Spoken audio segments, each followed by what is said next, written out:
Hello everyone, and welcome to County Perspective. This show focuses on Frederick County government, local programs and events, and the Frederick County community. I'm your host Brandon Rosa, and thank you for joining me. Let's begin this episode with our top news stories, starting with County Executive Jessica Fitzwater's press briefing that happened on Thursday, September 19th. Frederick County Executive Jessica Fitzwater unveiled draft legislation aimed at regulating where data centers can be built. The two bills stem from recommendations by the Frederick County Data Centers Workgroup. One bill updates zoning laws to address visual, noise, and sustainability impacts by requiring larger lots and stricter environmental standards. It also mandates viewshed analyses and sound studies.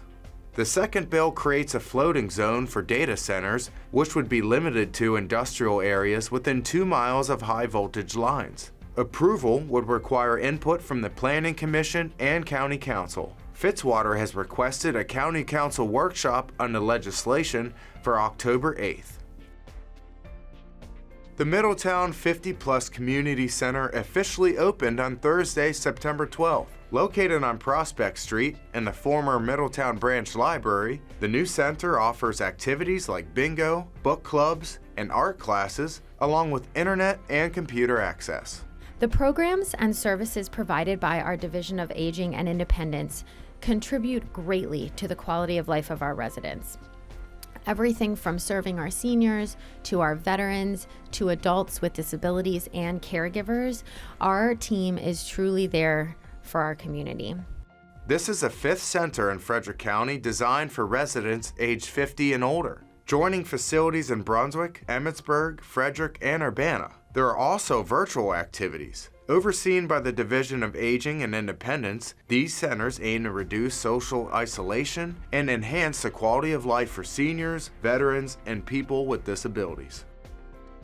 Frederick County celebrated Hispanic Heritage Month with a special event at Sophie and Madigan's Playground on September 12th. County Executive Jessica Fitzwater issued a proclamation honoring the contributions of the Hispanic community. The family-friendly celebration featured food trucks, salsa dancing, and information about local resources from the county, the city of Frederick, and nonprofit organizations. Attendees were encouraged to showcase their heritage with traditional clothing and flags. To watch the full video of the event, visit frederickcountymd.gov/FCG-TV.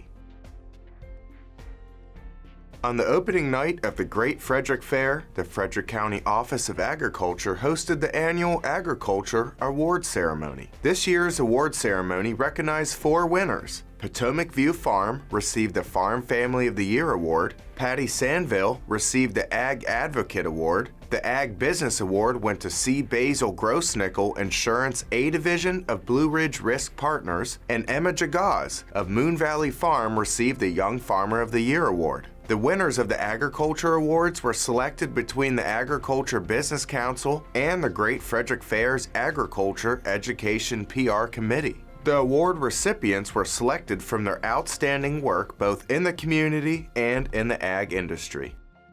So once they win one of the categories, we don't re-award that to the same farm again.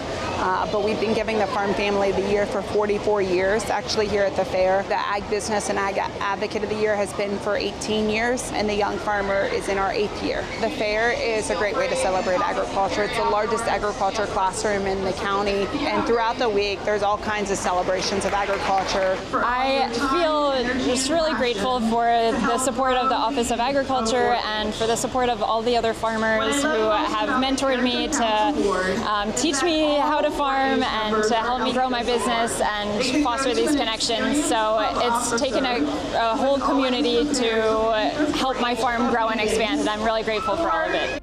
The Agriculture Awards will kick off the Great Frederick Fair again next year. Many of us drive across the Monocacy River every day. But do we know about the river?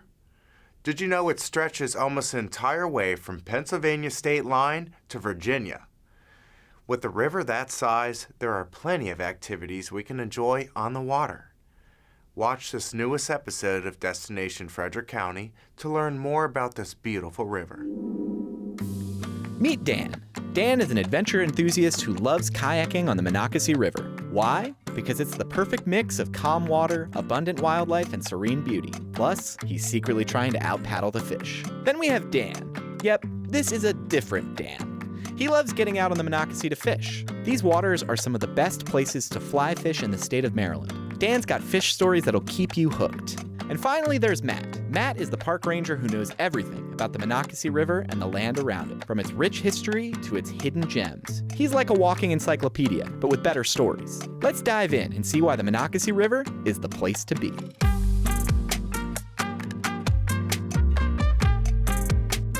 So the Monocacy River flows pretty much the entire width of Maryland, starting at just underneath the Pennsylvania border all the way down to the Potomac River. And since it has existed, it has been a major trade route. So the history here with the Monocacy River dates back far further than one day in July in 1864. So the public can interact with the Monocacy River here at Monocacy National Battlefield through a variety of means. At tour stop number 2, the Worthington Farm, we have our longest stretch of river trail, the Worthington Ford Trail. Where we're currently at, tour stop number 4, is the Gambrel Mill. You can come down our boardwalk trail. It's our accessibility trail. It's about a quarter mile long, comes right out here to the river. And of course, this is a great spot for those who want to do some wading into the river, some fishing, and even those who are coming down the river on kayaks. This is a great place to take a break.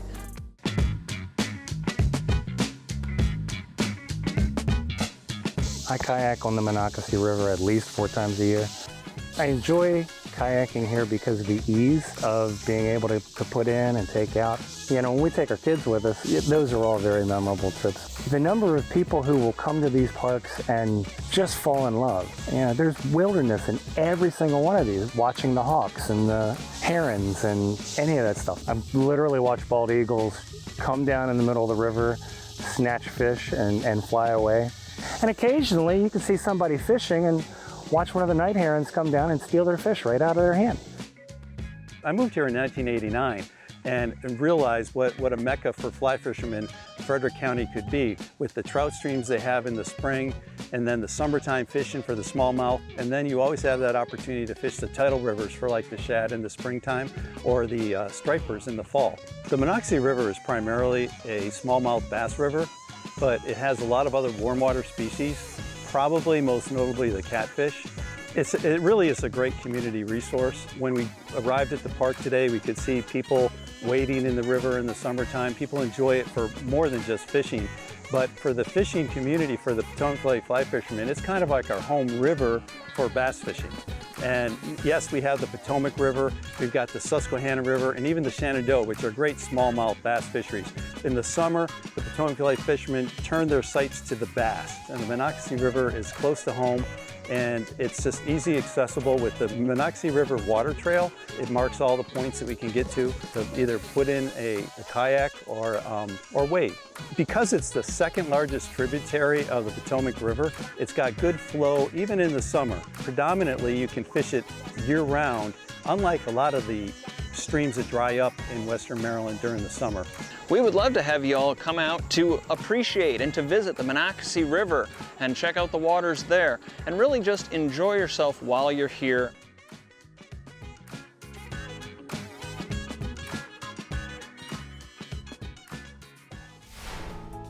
That reminds me, my dad and I should get into fly fishing sometime soon. What a nice video. Well, we've reached the halfway part of the show, but when we return, we'll learn more about the Spanish-speaking community of Maryland and more. See you after the break.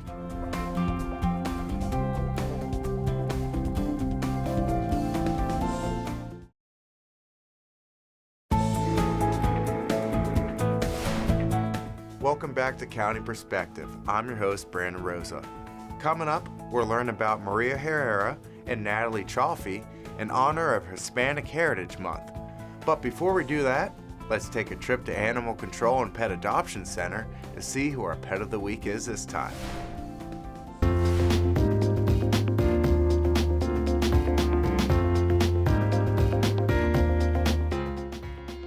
Mr. Wiggles is a sweet older gentleman looking for his retirement home. The senior dog is well-mannered and walks nicely on leash. He enjoys affection and has an infectious smile. Like most older pets, he does have a few medical issues such as arthritis, but nothing that will prevent him from being a great addition to any household. To learn more about Mr. Wiggles and our adoption process, call Frederick County Animal Control and Pet Adoption Center at 301-600-1546.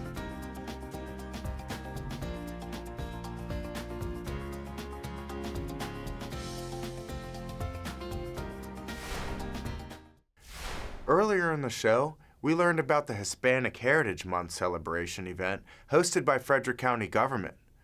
One of the speakers at the event was Maria Herrera. Maria plays a major role in the Hispanic community locally. The nonprofit she leads, the Spanish-speaking community of Maryland, offers immigration services in Frederick County, which are vital to our growing Hispanic community. Her daughter, Natalie Chaffee, is right by her side and helping hundreds of people. Let's watch this video to find out more. Hi, my name is Maria Herrera, and this is my daughter, Natalie Chaffee. We work together at the Spanish-speaking community of Maryland. Yes, hi, I'm Natalie Chaffee, and I am in charge of all the programs here at the Spanish-speaking community of Maryland, as well as the grant writing. I'm also the executive director here at the Spanish-speaking community of Maryland. We have 2 offices, one in Frederick and one in Silver Spring. I was actually born in Havana, Cuba. I came to the United States when I was 9 years old as a refugee from Cuba. I came with my mom and my sister. As an immigrant coming into the United States, it was very, very difficult. We did not know the language. We were starting off like many of our immigrants do in this country. I grew up in this country, and I consider myself very lucky to be today an American citizen. My father worked for the Spanish-speaking community of Maryland, which really started back in 1967, 1968 with the group of Cubans that wanted to make a difference in the community. Fast forward a little bit, in the mid-70s, my father took action since the community was not moving forward and opened the first office. And this is how we started first in Silver Spring. Fast forward to 2017, Natalie's idea, my daughter, was to actually start an office here in Frederick due to the amount of individuals that we were receiving that needed help from Frederick County. So we were very proud to come to Frederick. We were received with open arms. We have made great friendships here and have been able to help quite a few individuals, immigrants from all over the world. A little bit about myself. I'm a mom to 4 boys. I grew up in Montgomery County, happily married for, I don't even know how long now, maybe 13 years. While I was not born in another country, I had the pleasure of watching my mom as well as my grandfather do the amazing work that they did through the nonprofit there in Montgomery County. And when we moved to Frederick County, I realized, wow, there's a huge need here. This is a must, right? It's not a want, it's a need. These people were coming to Silver Spring, taking I don't know how many buses to get there from Frederick County. So we were fortunate enough to be able to open up an office here. And because of the good work that we did in Montgomery County, we were able to really hit the ground running here and continue that path in helping more and more individuals, which has been very exciting. Right, and I also want to add that along with Natalie, I also have 2 other daughters, and I am the proud grandma of 8, which are my pride and joy. Frederick County has been amazing in regards to the resources and helping us do what we do best. We certainly can't sit here and say that we do it alone. Our partnering nonprofits have been hand in hand with us through all of our accomplishments. And that's something that you don't see in a lot of other counties, the welcoming and the support that we've received from these other local nonprofits and foundations. I agree with Natalie 100%. Foundations have been extremely supportive of us. We have been here for about 2 weeks, and we already had a partnership with Frederick County Public Schools. We were able to meet a lot of different people from wonderful foundations. We were able to meet a lot of students and families in great need of help, and we have been able to be an extension. Some of us call us an extension of their families in terms of being able to provide the resources that otherwise they would not have been able to get without us being here in Frederick. And to piggyback off of that as well, Frederick County, Frederick City. If you live in Frederick County and if you need our assistance, please feel free to give us a call at 240-877-7466, or you can always come to our offices at 329 South Jefferson Street. And please feel free to also reach us online. Thank you both for everything you do. You've changed the lives of many. Now, just like the Hispanic Heritage Month celebration event, there are always plenty of activities and events going on in the county, hosted by Frederick County divisions and departments. Let's watch this episode's calendar of events to see what's coming up in the next few weeks.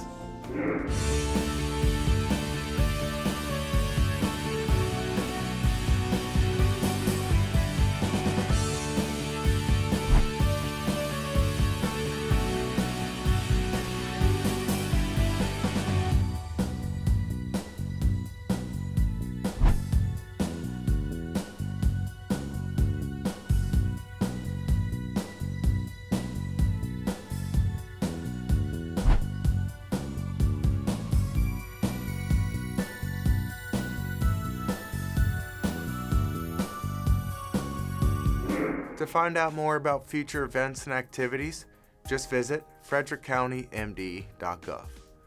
We're coming to the end of County Perspective, but before we go, I want to share some upcoming news with you. I want to say congratulations to the newly appointed Director of the Division of Solid Waste and Recycling, Mr. Lee Zimmerman. Mr. Zimmerman served as Deputy Director from June 2022 until June of 2024, when he took on the role of Acting Director upon the retirement of Phil Harris. Mr. Zimmerman has 30 years of experience in his field, working in several areas of waste management and recycling operations. Before joining Frederick County government, he managed municipal solid waste landfills in Pennsylvania and West Virginia.